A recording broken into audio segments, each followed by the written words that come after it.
Just Football, Not Soccer. Today we are discussing VAR, Video Assistant Referees. So much the hot topic now, not only the last week, but the last several weeks under a lot of scrutiny across all leagues, really, where it's been implemented. The Premier League, the Italian Serie A, the Spanish League. Every weekend we're hearing of some issues that have come about, some bad decisions, and the ironic thing is that this technology was introduced to help humans to reduce the likelihood of human error. And the way in which I see it is that it is a vehicle and the driver just doesn't know how to use it. Because the technology, it's pretty evident that it works with regards to identifying and showing these individuals that there's an offside or whatever the case is. I just think the rules that have been implemented to leverage this technology are not sound. And we'll get into that now. So I think this weekend we saw a couple of issues at an event across the Premier League and some in the Italian Serie A. So today we're just going to discuss and give our opinions on VAR. And I think the first question I'm going to ask Mico is that, do you think VAR is doing what it sets out to do? And do you think VAR should stick around? Hi, Mikey. Hi, everybody. Honestly, my opinion, I never liked the VAR as the idea to change the football industry, and I believe the VAR is not perfect. VAR is not perfect, and of course, it should be improved. But I'm still very old style. I still prefer no VAR, no technology on the field, because we have this technology in America, but in Europe, especially in soccer, in football, I like to say football, and usually it stopped time. So and now we see games that last longer than before. Also, just to celebrate a goal. Think about that. Usually you celebrate, but then after 2 minutes, 5 minutes, the goal is cancelled. you celebrating nothing. So I don't really love it. Of course, it helps in many situations, like offside. Offside is clear. I guess is one. Even though last year was, I guess, one of the biggest.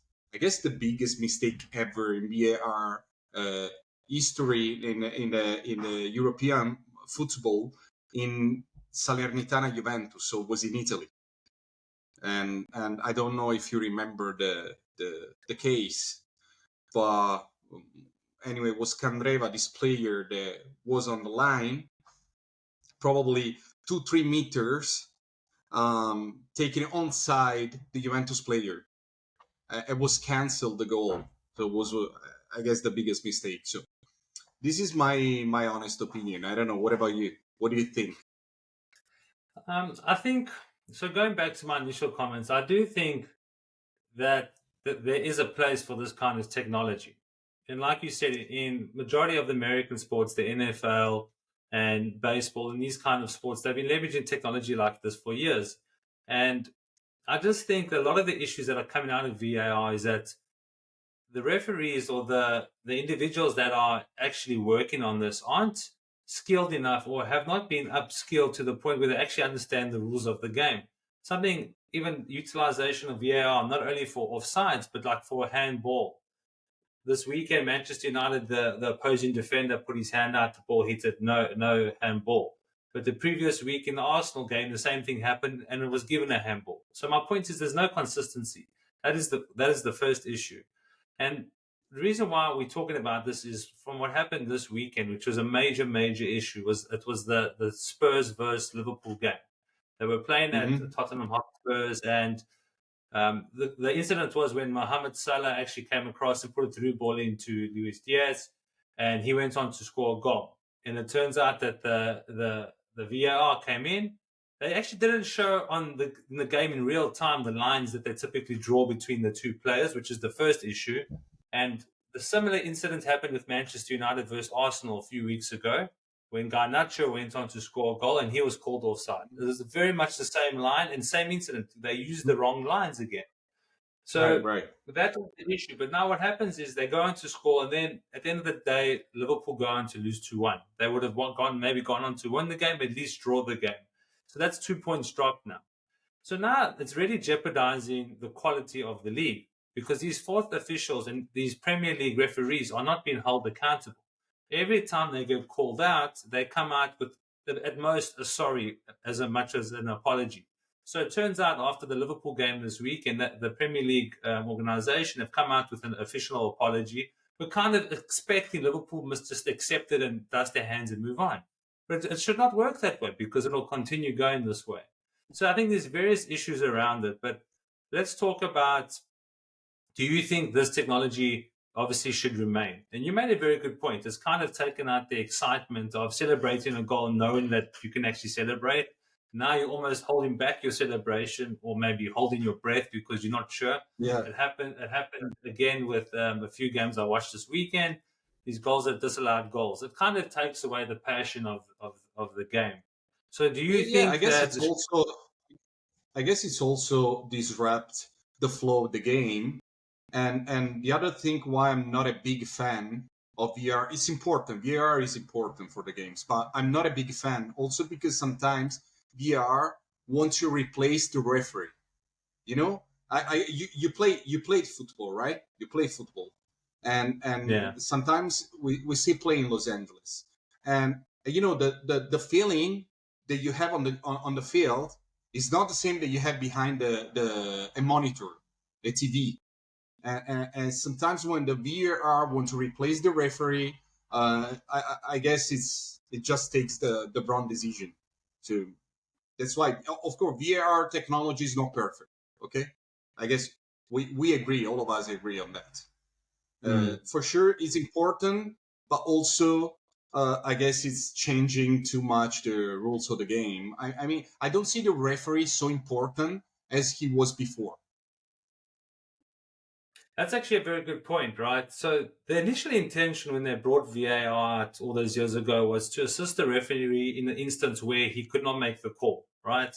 Or if there was an off-the-ball incident where a player hit another player, or look, that was what it was initially called in for. And you look how they implement this in rugby. Rugby, they do it very well. And so do they do with the NFL. So I do think there's a space for it. I just think that these guys that are behind the technology and the people that are working from the referee standpoint are not being held accountable. And maybe it's because they're not equipped enough. So, example, this weekend in the game against with Spurs and Liverpool, the fourth officials that were taking part in that game 24 hours before, 16 hours before, were in the United Emirates or in Saudi Arabia, one of the two, officiating there, meaning they came back, traveled, and obviously they're a bit fatigued. So the decision making already is going to be obscured, or at least there's going to be some holes in their decision making, which is something else to consider. But the referees and the organization behind that should be held accountable. I don't think it's going to be going anywhere, in all honesty. And to your point with regards to them extending the length of games, becoming more Americanized, where we might see additional substitutions and roll-on substitutions. I heard an interesting theory the other day, and I want to get your opinion on it. The guy was suggesting that, as we mentioned before, they're adding 10 minutes at the end of games now, at the end of the game, and 5 minutes at halftime, making the games longer, which is going to require more substitutions and eventually maybe more like the American games, where they're going to have 3 quarters or 4 quarters, and they're going to have 2 teams. Almost where the richest teams in the world, like the Man Cities, the Madrids, will be able to hold 2 teams and play games like that. Do you think that we're going to see soccer heading in that, football in that route, where it's almost following the Americanized structure? And the last thing I would say to that before I hand over to you is that, remember with the Super League was almost making these clubs franchises, the American model. Where if you look at it in America, where there's NBA teams, there's NFL teams, these teams move between states, right? So the teams that were the football team here in LA, the LA Rams, before it was the Buccaneers. I mean, or the you know what I mean? There's different teams, and the Buccaneers from Tampa Bay were somewhere else before. My point is that I think soccer is changing to become very much commercial, and this is in line with the use of technology. It's becoming very much Americanized. Do you see it the same way?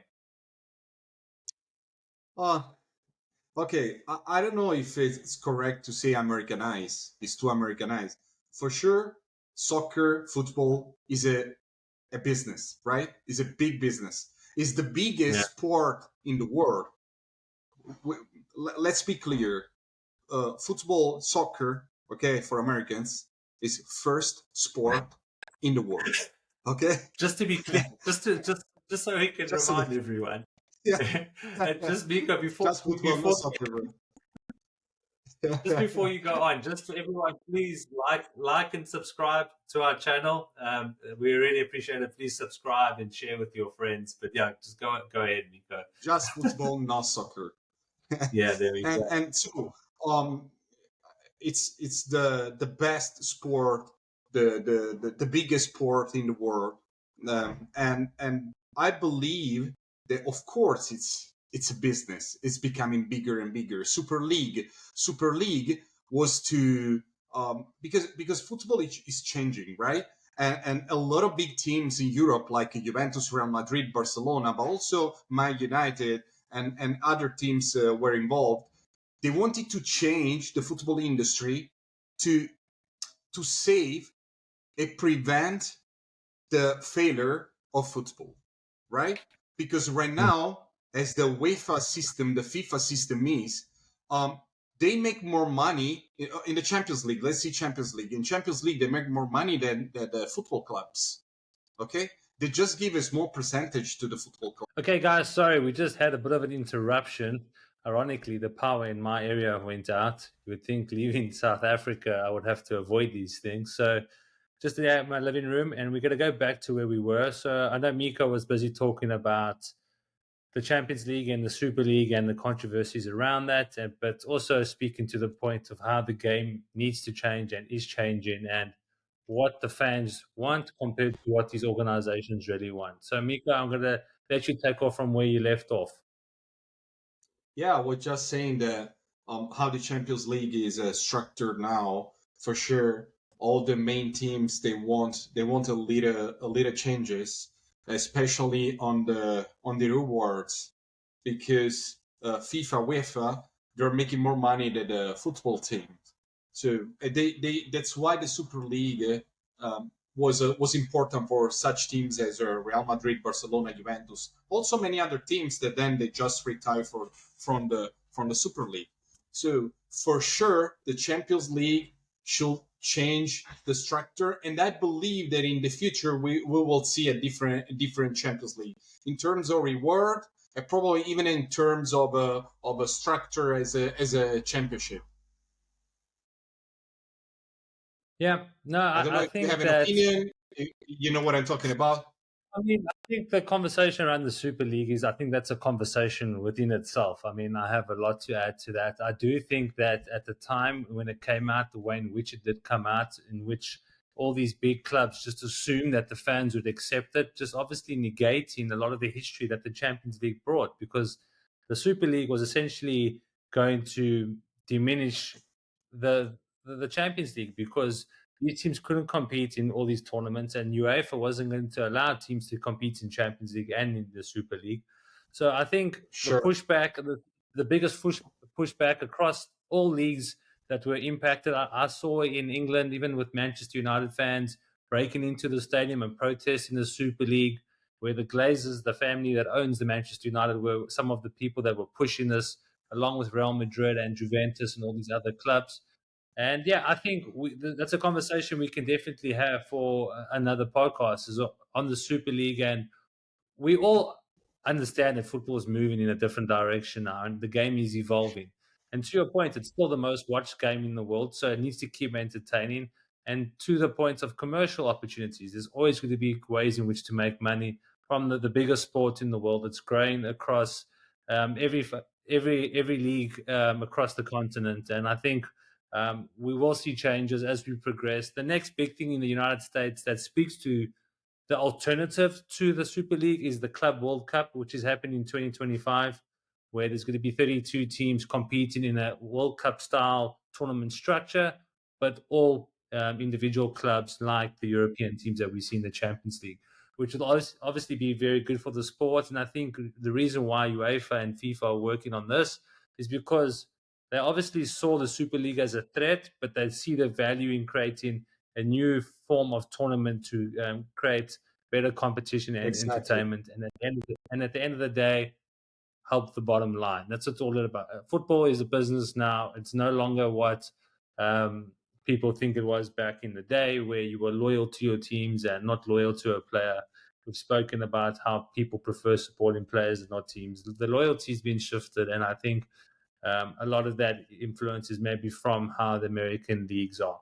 But in saying that, so Mico, final question: keep VAR or let it go? I guess we had to keep it. I'm not a big fan, but I believe we had to keep it.